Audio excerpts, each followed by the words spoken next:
హనుమంతుడు అంజనీసుతుడు అతి బలవంతుడు రామభక్తుడు లంకకు పోయి రాగల ధీరుడు మహిమోపేతుడు శత్రుకర్షణుడు జాంబవదాది వీరులందరును ప్రేరేపింపగా సమ్మతించెను.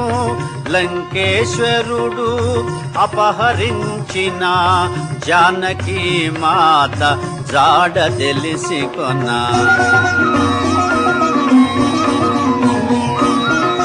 తన తండ్రి అయిన వాయుదేవునకు సూర్యచంద్ర బ్రహ్మాది దేవులకు వానరేంద్రుడు మహేంద్రగిరిపై వందనములిడే పూర్వాభిముఖు.